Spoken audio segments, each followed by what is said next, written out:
good morning, everyone. I want to introduce you George with the Heptapod project. Give him a warm welcome.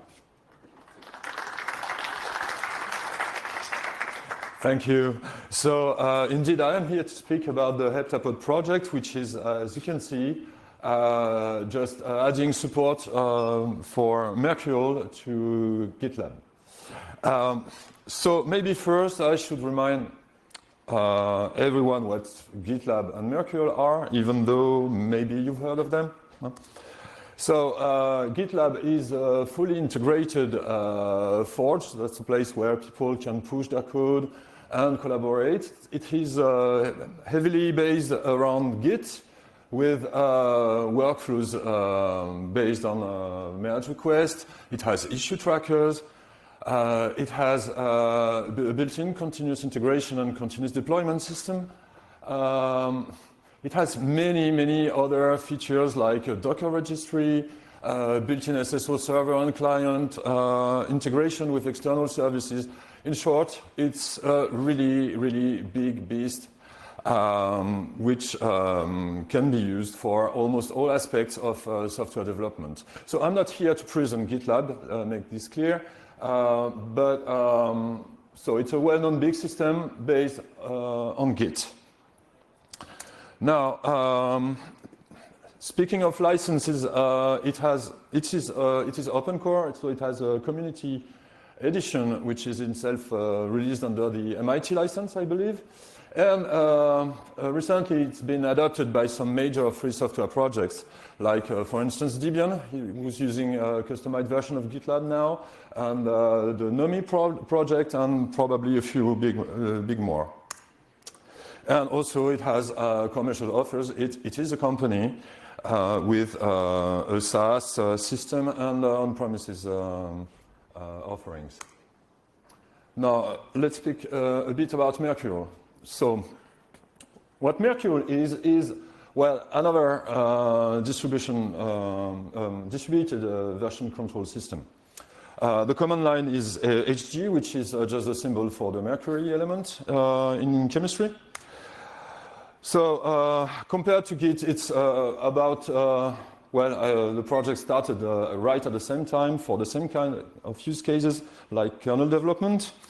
It is written in Python with some boost from C code and most recently with Rust code to boost it further. If you're interested in that, don't miss Raphael's talk in the Rust Dev Room this afternoon.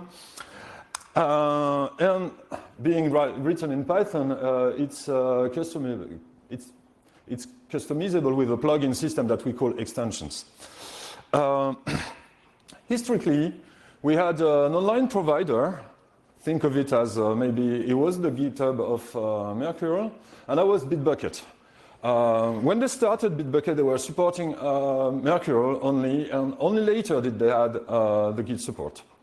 Now, the big news today in the Mercurial community is that last summer, Bitbucket announced that they would sunset Mercurial support. So, sunset, to me, it's like, something beautiful, something peaceful, a nice end to a nice day, right? But what's happening now is, well, yesterday, actually, I didn't check, but yesterday, it was the last day, or maybe the first day, where you wouldn't be able to create Mercurial repositories on Bitbucket anymore. And, well, so, okay, but more worrying, before next June, Bitbucket will remove, actually, all their Mercurial content, well, according to the official communication, the one about sunsetting. So it means that we have to react in a hurry, and people who are archiving the history of code, like the software heritage, have to work really fast so that we don't lose the valuable work that many people have been doing. So, in short, yeah, it was pretty much like that, rather than a peaceful sunset. Okay, so now to the main subject of the talk. Heptapod is about bringing Mercurial to GitLab. So technically, this is a fork. This is a friendly fork. We have good relation with the people at GitLab.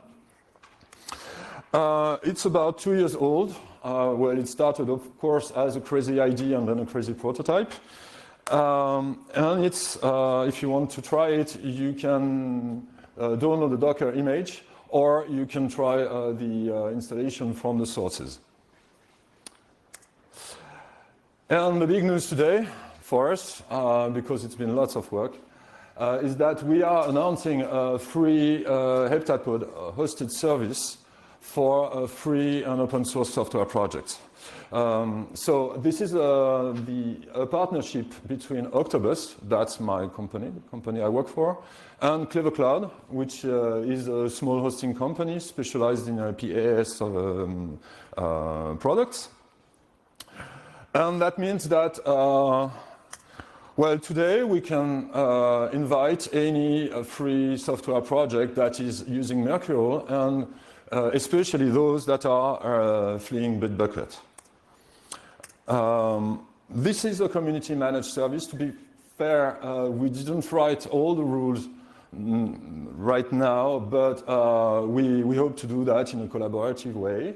For now, it's still not so big, but we are growing, and we are inviting you, the free software developers, to come to us. Of course, since we are two very small companies, there are some restrictions, there are some priorities because of the urgency of Bitbucket, but come to us and we'll discuss them, and this is all public information anyway. And later on, we'll start a commercial service too, which should fit all the needs. So now, the question is, how is that possible? You know, you take GitLab, which is GitLab, and you want to replace Git by Mercurial. Well, first, Git and Mercurial are not so different. From a user perspective, you handle commits, and a commit is identified by the hash. It has an author, it has a commit message, and at the end, you get this kind of graph, technically called DAG. So not so much different. The main difference is how you actually pick the commits you want to display. So it's around the notion of branch, which is really different between Mercurial and Git. But for that, we have a mapping, and GitLab is happy, and it's okay, it works. Also, this is not supposed to be readable, don't worry. This is a component diagram of the whole of GitLab. As I said, it's a big beast. And circled in red are the parts that are actually relevant. And no surprise, the architecture isn't stupid. So actually, it's not so much compared to the whole picture. Now, this is lots of work, and I've invited you for software developers to use the service. Now I'm inviting you to contribute, of course. So if you like rich environments, diversity, integration challenge, then you can play with 4 or 5, I don't know, different programming languages, different database storage systems, different protocols, and even a built-in configuration manager. So it can be complex, but in my experience, it's rewarding to work to help our fellow developers because, well, we have natural closeness to that. And last but not least, there are many small issues that can be tackled almost right away, like changing a page which explain how to merge with Git and not with Mercurial. That's easy, and you can help people with that. So to finish, I'd like to just underline a few points. How is that, you know, even relevant anymore to use Mercurial in 2020? Well, Mercurial is easy to learn, and it's especially important for beginners, you know, the kind that haven't used any version control system in their lives. So typically young students or people that are coming from other areas, like, or I don't know, graphic designers, you can do many interesting things with them. As I said in the beginning, it's really flexible because you have a whole ecosystem of extensions written in Python, which can be used by large organizations to implement specific workflows, or it could be used to simplify things in some cases. Well, it's really quite a world. It also has excellent scalability properties. That's something not so well known, because being written in Python when you start Mercurial, at first it feels a bit slower than Git. But if you have 1 million commits, then often it goes the other way around. It has a very powerful query language, which is really useful to me. It's a whole language in its own. And last but not least, it has an innovative, non-destructive and shared history editing capability, which in turn I think can be used to bring more and more automation. I'm thinking of automatic rebasing and cherry picking done the right way, etc., etc. It's really, really powerful. It's really interesting. So this work has been sponsored by a bunch of really small companies. I mean, the biggest one may have 20 employees. And thank you for your attention. And I'm ready for your questions. I hope you have many.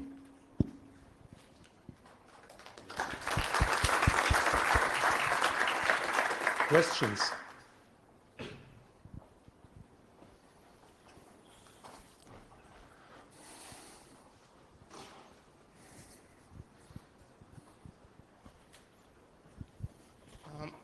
What is a roadmap of Heptapod?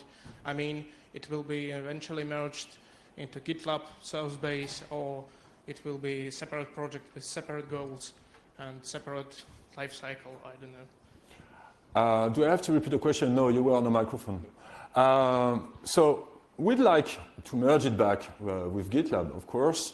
For now, it's a bit early. We are not in the best position to do that right away, but I hope I could start upstream patches, like for instance, for the Bitbucket import system, which has been obviously more important for us. And later on, I suppose, well, it depends on the success of the platform. If the GitLab people want to take it, we'll do our best to upstream it, that's for sure. But it's a bit early, so see you next year, and maybe we can be a bit more concrete about that. Okay, more questions? Okay, thank you very much. Thank you.